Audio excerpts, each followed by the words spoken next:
estimados Padre Volney, Silvio e Satiro. Desejo também cumprimentar o irmão Ricardo, Silone, Tiana, as religiosas que se fazem presentes, os consagrados e as consagradas desta comunidade, a Divina Misericórdia. Desejo também cumprimentar os que vieram nos alegrar através do canto, irmãos que vieram de outras comunidades, de outras paróquias e mesmo de outras dioceses para estar aqui presentes, assim também como os irmãos que nos acompanham através das redes sociais. Meus queridos irmãos, minhas queridas irmãs, o Evangelho de hoje se passa em uma sinagoga de Israel. E é interessante perceber que se dá na oração da manhã, se dá naquilo que os judeus faziam nas primeiras horas do dia. Uma sinagoga, uma espécie de igreja, abria suas portas por volta de 5 horas da manhã. E as pessoas piedosas passavam por ali antes de ir para o seu trabalho. O culto era feito apenas no sábado, mas durante a semana as pessoas passavam por ali para fazer as orações. As crianças chegavam mais ou menos por volta das 7 horas da manhã, porque era ali na sinagoga que eles estudavam. E o estudo para o judeu, que era criança, começava muito cedo, e a parte principal se dava pela leitura da Torá, os 5 primeiros livros da Bíblia, para que os jovens pudessem decorar esses livros, e os mais inteligentes eram os que mais rapidamente conseguiam escrever, ler e decorar todo esse texto. Pois bem, ali estão as portas abertas. A sinagoga ainda não tem ninguém, e entra um homem. Era fácil saber quem ele era. Era um fariseu, suas vestes bonitas, tudo muito combinado. Ele trazia os tefelins, ou seja, os sinais de que ele era um judeu piedoso. E o que ele faz? Vai para a frente para rezar, para dialogar com Deus. Quando ele estava na frente, ele certamente viu um barulho de um outro homem que ingressava. Era um cobrador de impostos. Um homem conhecido por trair o povo de Israel. Afinal de contas, ele cobrava impostos para o Império Romano, que havia invadido Israel. E aquele homem está lá. Ele não vai para a frente, ele fica atrás. Ele tinha muitos motivos para não ir à frente. E qual o motivo disso? Porque ele sabia que ele era profundamente pecador. Não foi à frente porque estava com vergonha de Deus. Não foi à frente porque ele não se considerava digno de falar pertinho ali, onde ficava a palavra de Deus, os rolos da lei. Seriam os livros de hoje, não é? A Bíblia daquela época. Ele não se considerava digno. Qual o resultado? Não é? 2 homens vão fazer orações distintas. Comecemos pelo cobrador de impostos. Ele bate no peito, nos diz o Evangelho. Bate no peito porque ele sabe quem ele é. Ele gostaria de ser diferente, mas ele é um homem pecador. Ele gostaria de dar saltos diferentes. Ele até se esforçava certamente para isso, mas ele sabia quão grande era a sua limitação. Ele só dependia de Deus. Ele só dependia da misericórdia de Deus. O Evangelho nos diz que ele sequer levanta os olhos, porque ele está tão humilhado por saber que o trabalho dele é indigno, e a sua vida também, que ele olha para o chão, porque ele sabe que de algum modo o pecado o enterra. Ele está impossibilitado de olhar para o céu, e ele sabe que diante da grandiosidade de um Deus tão grande, ele não pode levantar a cabeça, porque a sua cabeça está tão cheia de pecados, o seu coração está tão cheio de irregularidades, e o peso disso é tão grande na sua cabeça, que ele não tem a força suficiente para levantar a sua cabeça diante de Deus, porque ela inegavelmente estava cheia de pecado. E ele pede perdão a Deus pelas misérias que ele comete. Ele pede perdão a Deus por saber que ele é tão pecador e miserável. Ele reconhece toda a sua culpa e, entristecido, não eleva os seus olhos nem a sua cabeça, o seu corpo está inclinado, porque ele sabe que verdadeiramente ele é pecador. O que ele faz? Ele pede perdão a Deus por tudo isso.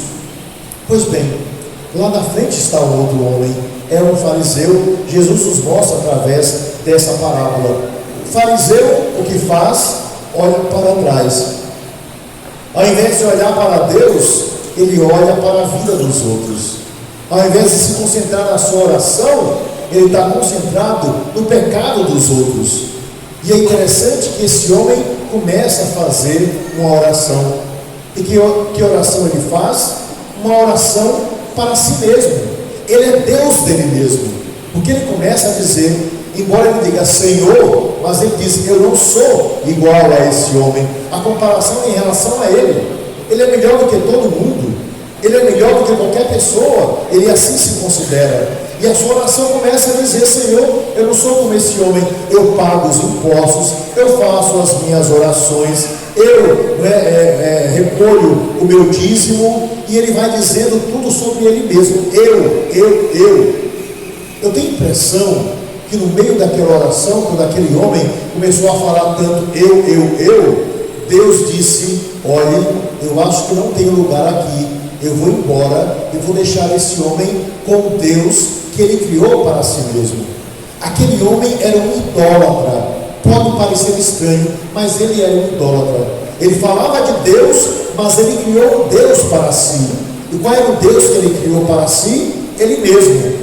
Quando nós nos voltamos cheios de orgulho para nós mesmos, quando nós nos sentimos melhores do que todas as pessoas, quando nós nos consideramos o mais perfeito dos homens, nós cometemos o pecado da idolatria, ou seja, nós nos consideramos naturalmente Deus para julgar tudo e a todos, e era exatamente aquilo que o homem estava fazendo naquele momento. O pecado que nós cometemos, isso é inegável, porque não poucas vezes nós nos consideramos melhores do que os outros, e por causa disso, quando a gente assim se considera, a gente acha que a gente pode fazer da vida dos outros aquilo que a gente quer, e a gente nesse sentido pode fazer da vida dos outros um inferno, porque quando nós praticamos a idolatria, naturalmente nós criamos o inferno para os outros. Era o que esse homem estava dizendo.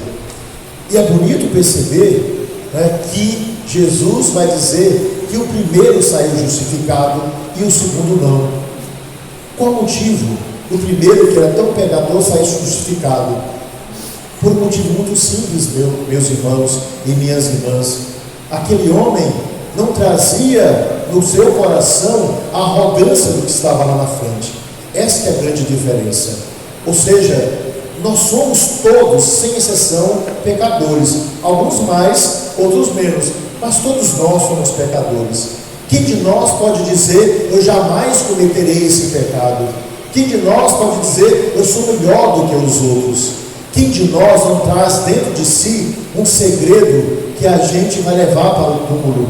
Quem de nós não traz dentro de si alguma coisa que a gente nunca conseguiu revelar, ou talvez alguma coisa que a gente tenha até vergonha de revelar ao nosso confessor?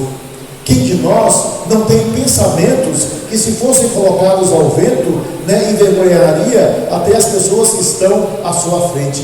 Ou seja, todos somos limitados, todos somos pecadores. A nossa cabeça, certamente em algum momento da vida, ou talvez em muitos momentos da vida, ficou inclinada pelo excesso do pecado, do peso daquilo que a gente carregou ao longo de toda a nossa vida. Mas quem é que ergue o homem? Quem é que levanta a cabeça do ser humano? Quem é que faz com que ele seja capaz de começar uma vida nova? Só Deus é capaz disso. Só a misericórdia divina é capaz de nos dar consciência de quem nós realmente somos. Só Deus, em seu profundo amor, é capaz de nos fazer enxergar a nossa limitação.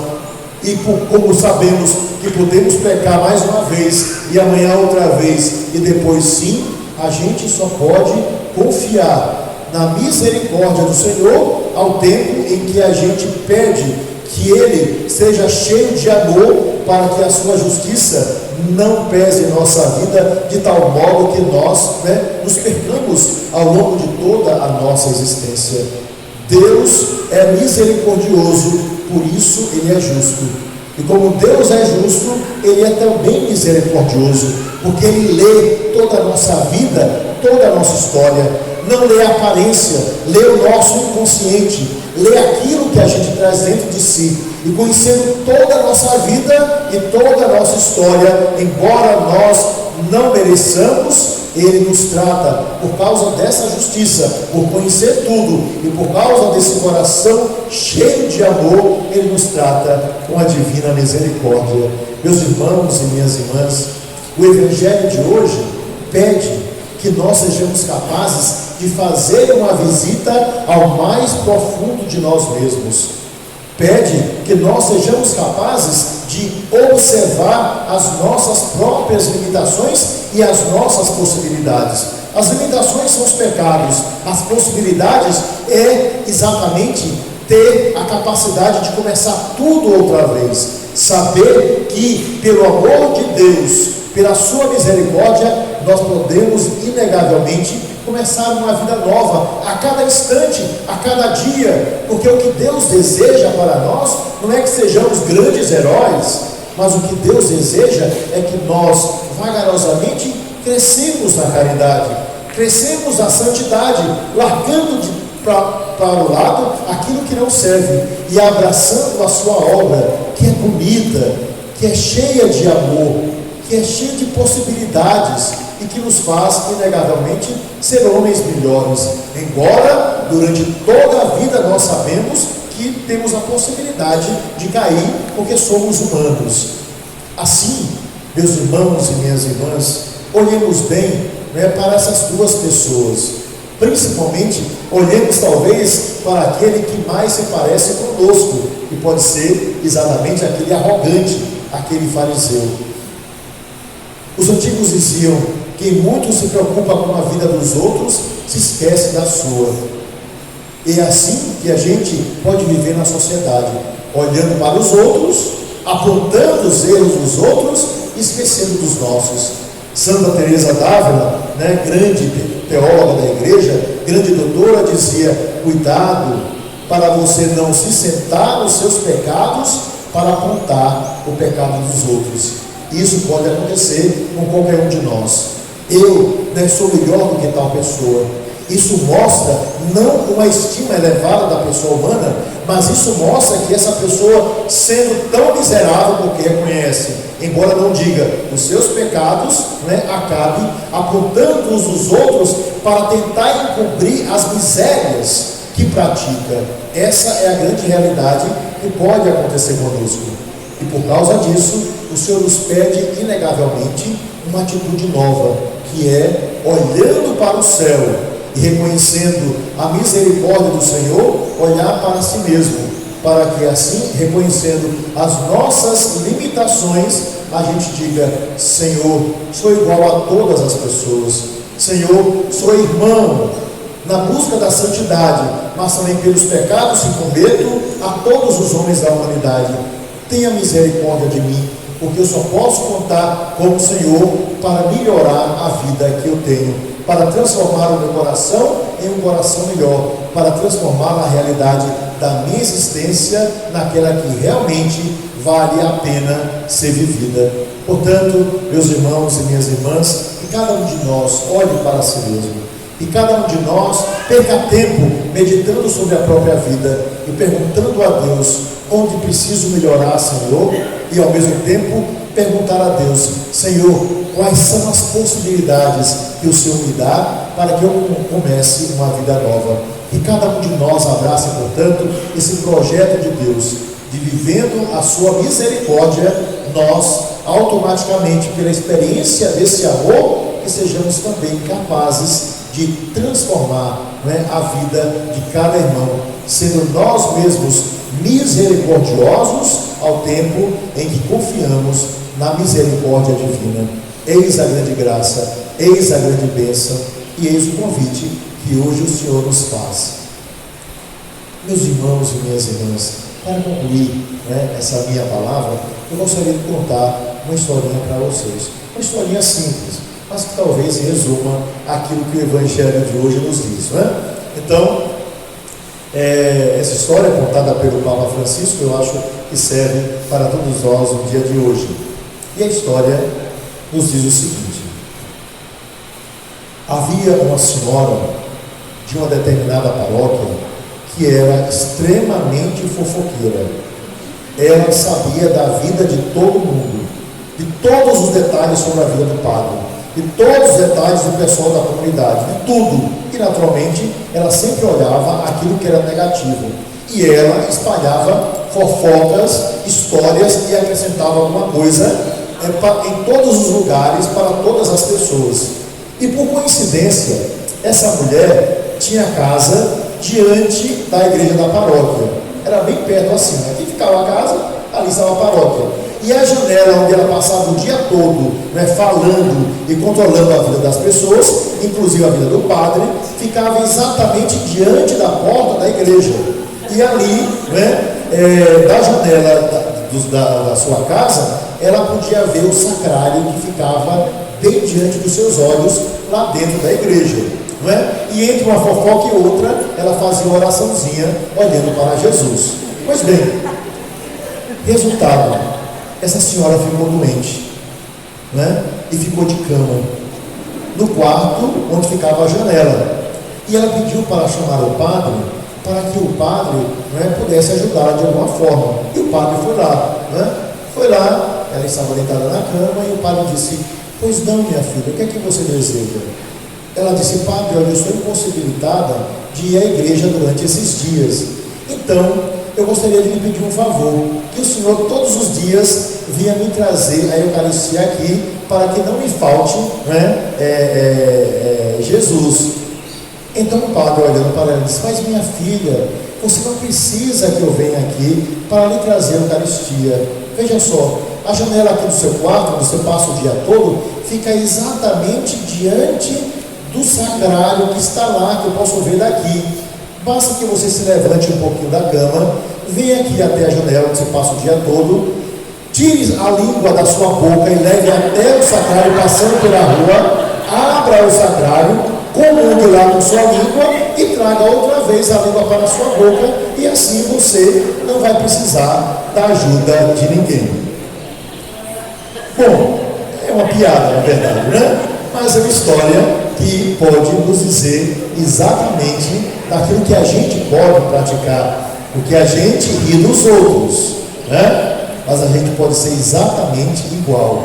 O fariseu fez exatamente isso. Ao invés de usar a sua língua para adorar a Deus, se voltou e, utilizando a sua língua como uma espada, olhou para trás e feriu a língua daquele irmão a quem ele acusou, mais do que o próprio coração do fariseu, do cobrador de impostos, se acusava.